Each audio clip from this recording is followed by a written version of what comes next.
t'emmène dans la forêt carrément.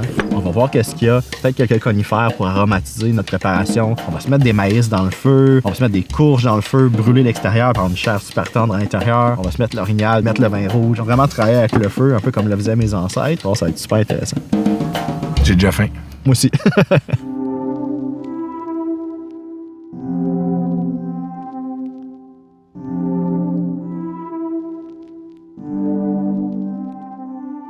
C'était quand même important pour moi de revenir dans la région. C'est dans les mêmes eaux qui servaient il y a 400 ans, 500 ans, tu sais. Fait que ça a vraiment une valeur, tu sais, culturelle, sentimentale. Nous, on pense qu'on habite avec le fleuve. T'sais, on est une île dans le milieu du fleuve à Montréal, mais on voit ici la différence, là, comment le fleuve devient, comme les gens diraient ici, l'océan. C'est un peu gratifiant aussi de se dire que la Première Nation a comme failli disparaître à un certain moment de l'histoire. Puis là, on est encore là, puis on est vraiment en train de la communiquer aux gens. Moi, c'est vraiment pour ça, en fait, que je suis ici. C'est pour ça que j'ai commencé à voyager partout au Canada, au Québec, pour aller à la rencontre des Premières Nations, puis d'un peu d'apprendre, puis de savoir c'est quoi la situation. Puis souvent, cet échange-là passe par la bouffe, tu sais. Un peu comme partout dans le monde. C'est un langage universel qui est Exact. assez facile à traduire. Oh oui, ça va être beau, ça. OK, oignon, Ouais, oignon, céleri rave. céleri rave. Ensuite, mais que la viande soit saisie, on pourrait garocher ça dedans. Ouais. Fais ça vin rouge, sapin, pour La cueillette, pour toi, c'est assez important. C'est un peu comme un retour aux sources. Explique-moi un peu ce que ça veut dire pour toi. Écoute, moi, quand j'étais jeune, j'ai découvert mes racines autochtones, puis j'étais pas encore à l'âge, mettons, de me prendre un permis de chasse, puis j'ai pas vraiment baigné là-dedans. La cueillette, pour moi, c'était ce qui m'apparaissait le plus simple, tu sais, pour me reconnecter, je dirais, rapidement puis facilement avec la culture autochtone. Mais tu sais, toi, tu as décidé de te réapproprier ça.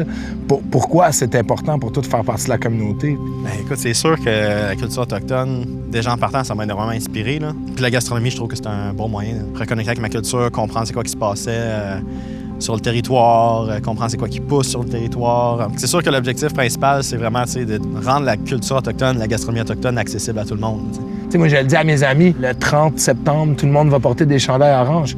Va l'acheter dans une communauté, ton chandail. Déjà, tu vas avoir un premier contact. Moi, ça a changé ma vie.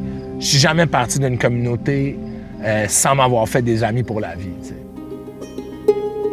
Oh, man! Check ça. Moi, je vois plus rien. Ah, c'est parfait, mon gars, check ça, là. C'est assez tendre, hein, ouais? J'ai utilisé cette technique-là de juste mettre ça dans les braises. La courge, ça a une peau super épaisse, fait que ça se prête super bien à ça. Bon, on goûte? Yes, allons-y. Moi, je t'ai attiré par la courge, là. Ah ouais, on a fait quelque chose de cool avec ça. Oh, mon gars. Tu sais, je sais qu'on a un ossobuco d'orignal, mais as-tu goûté à la courge? Ah ouais, hein? Alors, c'est écœurant. On l'a concentré en saveur, là. Ah, c'est trop bon, là. Merci beaucoup. Merci à toi. Ouais. C'est une belle rencontre, franchement. Je trouve que c'est un beau moment de partage, tu sais. Autant comme ça que ça devrait être dans une cuisine que dans une société. Aller à la rencontre de l'autre, laisser l'autre communiquer à sa façon. Tu sais, là, on l'a fait par la cuisine, tu sais, mais ça peut être par la danse, ça peut être par n'importe quoi, ça peut être par le dialogue. Je pense que ça fait toujours quelque chose de bon dans ce temps-là. Puis je pense que ça se traduit dans l'assiette. Moi, je pense qu'on se fait un petit chin-chin de blé d'Inde, hein. Chin-chin de blé d'Inde, le classique. Classique, chin. C'est bon, le blé d'Inde? Pas pire, hein?